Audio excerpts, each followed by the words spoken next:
Good morning sa inyong lahat guys. At ito, papasok na naman. Saka ang lamig at saka kuwan pa, parang gusto ko pang matulog. Pero walang magawa. Pero trabaho na naman eh.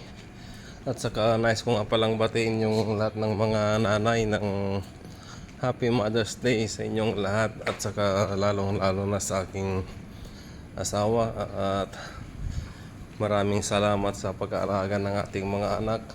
At mag-ingat kayo lagi dyan. At mahal na mahal ko kayo. At saka sa aking nanay, maraming salamat sa pagsilang mo sa amin ng aking kapatid.